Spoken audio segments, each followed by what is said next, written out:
Hey lovelies, it's Kate. Welcome back to another tutorial. It's time for some diagonal stairs. So these objects and a couple of others were added to the base game. These are some debug objects and these are essentially just some patios and some stairs. And for my last build, I decided that these could be useful to create the look of diagonal stairs, which are functional. So I did that and some of you really enjoyed that. So I decided to make a quick tutorial about this. So you only need the base game. You don't need any mods, and I'm going to explain you step by step how to do this. At the end of the video I might include a couple of tricks in case you're using Tool, but you don't need it. But first we have to activate a couple of cheats before we can start building. So here you have the full list. You could also pause the video and enter all of them in case you haven't activated them yet. We need the testing cheats true cheat, so all cheats are properly working. We need the move objects cheat, so we can push this debug object inside some real stairs. You will see what I'm talking about soon. And then we also need the debug cheat so we can actually find this object. After entering all your cheats, including the 2 debug cheats, you have to type in world into your search bar. So down here I'm typing in world and then I press enter. And now it takes me right to the debug objects. And now here on the right side, I filter by base game because all of them are base game objects. So it's much easier to find them. And now we are in the debug menu and we are filtered by base game. And now I'm just going to scroll down. You can see all these regular objects like rocks and plants, different things. You want to scroll past them until you are in this area here, where you see some plants and stuff. And then you see these huge buildings. And then you scroll down a little more and then you can see all these objects here. When you take a look at the scroll bar, it's pretty much in the middle. So you can simply scroll down and then you can look for them. So there are all kinds of different objects like this. There's a blue one, so you can pick a color that you like. And here in this case, I'm just going to use one of these, but I wanted to show you, of course, how you can find them yourself. For this tutorial, I'm going to use this one, but you can use either of those, it doesn't matter. I'm going to delete them, so I'm going to use this one. So when you take a look at the stairs in this game, we can place them diagonally. This is not possible. So what we are going to do is we are going to place this object diagonally, and then we are going to hide these stairs inside the debug object with a little trick. And this way we are going to have functional diagonal stairs. Your Sims are going to walk up there like this, but this shouldn't really be a problem and it looks really good. It's simple. It's base game, so let's do this. So now we have to add a floor to this debug object, and what we are going to do is we build a room. I'm simply using the room tool for this. Then I go one level up and I've activated the grid by pressing G, and then I select a floor piece, I place it on top, and when I now select the room at the bottom and I press delete on my keyboard, I have a floating floor piece, which is amazing. And now I can simply use the arrows to bring it down, and I can expand it a little already to show you a main difference and a decision you have to make, kind of. So you can here see that it's floating above the debug object, and this way you will be able to actually click on the floor and tell your Sims to go there. But the other option is to fully hide this floor piece inside your debug object. You simply have to bring it down a little. The problem is you won't be able to click on the floor anymore, but you can still click on objects like sit down on the sofa, for example. This is a bit advanced. You could add another level to this. We're going to do this later, but we're going to keep it simple now. So we're going to bring this up, and then I'm going to use the good old room tool. And now I'm pressing Control on my keyboard, and this way I can delete this area, and all I'm left with is this wonderful triangle. And now I'm using the custom room tool again, and I simply build a room like this. We're going to adjust everything a little bit in a second, but now we have this. Now we click on the ceiling and we simply click on remove ceiling, and now we are going to delete the walls around it, and this way we are only left with the floor piece once again. So this looks pretty good already, and now we can already add the stairs if we want to. And for this, because it's diagonal, we can't attach them like this.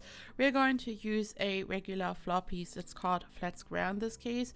And you can build it like this, for example. And then you can take your stairs and you can build them like this. This is much more visible than the other option that I'm going to show you, but this is pretty simple. Now I'm just going to add a nice trim, and let's see if our sim is going to walk up here. And now she should walk up there. You see that she's kind of sinking in a little bit. We can fix this by adjusting the position of our debug object a little bit. So what I'm going to do is I've activated the Sims 3 camera, which is important because otherwise you won't be able to pan the camera around like this.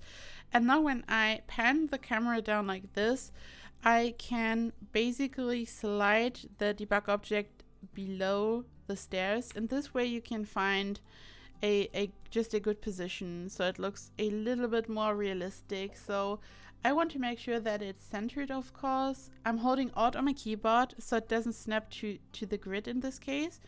And now I can bring it forward a little bit, and you just kind of have to find the correct position. It should be a little bit better now. Yeah, you can see that it's a bit better. And now we are going to work on the multi-level version. So let's do this. This is going to be a bit confusing at first, maybe.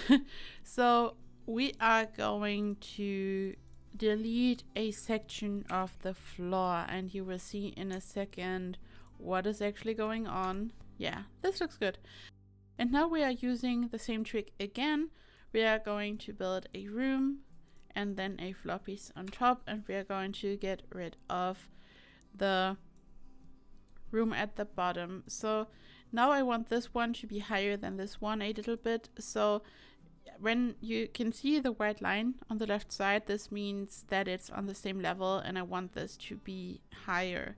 So I'm just going to raise it a little bit, and now I'm using the good old room tool again, and I'm going to build a room like this, but I have to leave one tile between my different foundation heights. So you can see that there is a little bit of space in between them because we can't connect different foundation heights properly.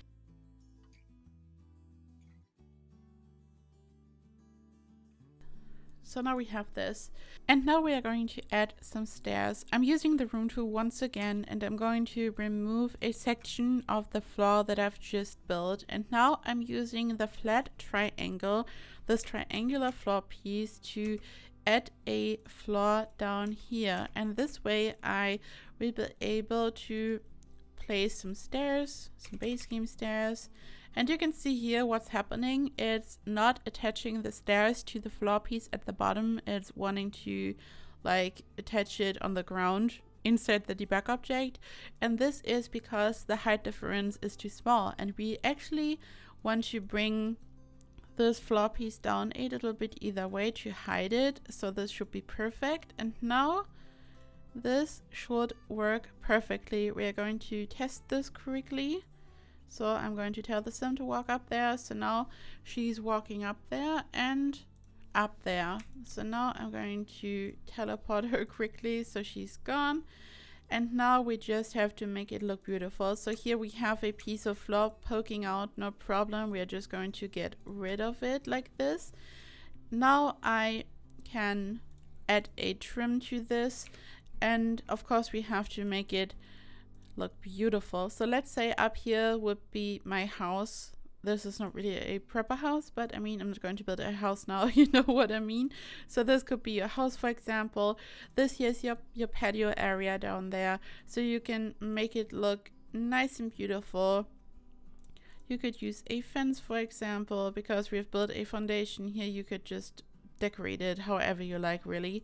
And of course you could hide the little gap over here. You have different options. You could, for example, use some bush, like a hedge or something, for example, so you could have some planting pots there. Or you could use the space game object, the simplicity nightstand, I sized it up, and now I can place it down here, and I can just place it inside the debug object, and this way I'm able to just hide the gap. And again, you have to pan the camera a little bit and you have to use Alt, but this would be another option depending on what you want to build. There are endless options, you just have to decorate it. And this way we have the debug object visible over here. And for this, the floor isn't spectacular, but we are going to take another look at the debug menu quickly. And here, for example, you can see that there is a beautiful wood floor. There are different colors, and the one that I used for my last build also has a beautiful floor color. Or this one, for example, this looks like concrete and like the regular foundation color, but here you can have some amazing color choices, and in this case I think it makes sense to use this little trick so you actually hide your floor piece inside your debug object so you don't hide the beautiful color. And there are lots of different options. You will have a lot of fun looking at all these different colors. There are lots of fun swatches, and it's just amazing. Like here, for example, this beautiful white wood color, like these wood planks. So this is why I wanted to show you this option. So you would have your regular debug color down here, and then up there you have a house, and it looks also really complex and nice. And of course, for these stairs you could simply do the same.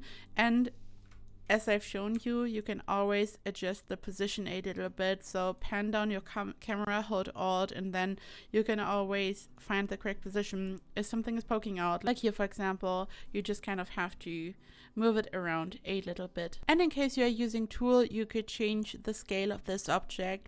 The main size of this object is 1 when you scale it, and you could bring it down to, let's say, 0.9, for example. And then you would have to pan your camera again, and you could make it like this. And I'm going to place it like this intentionally so we can see the rear stairs and the other stairs. And now I'm going to elevate it ever so slightly. This was way too much. This is like with Tool, you always have to just figure out what's correct. And you can now see that they are almost on the same level, and I'm going to toggle them. I'm now pressing Alt for the gravity pull option to bring it into the correct position. This is a bit better. The problem is that the shape, the dimensions are a bit different, but you can just have some fun with Tool and you can try to make it look a bit better. But I mean, I think it looks great, and it's better than nothing because we don't have proper diagonal stairs. So I think this is really cute. And yeah, so this is it, guys. Thank you so much for watching. As always, if you have any questions about this, leave a comment down below and I'm going to help you. Also, if you want to, you can check out the new Discord server, the new community server. You can just share your builds over there, have a chat. We are all hanging out over there, so if you're interested, you can find the link down below in the description box. And yeah, it's been a couple of days now, and there are already over 400 people now, and it's a lot of fun. We have a good time over there. So if you have any questions, leave a comment down below, and I hope you have a perfect day. Thank you so much for watching, and I hope to see you in the next video. Bye bye.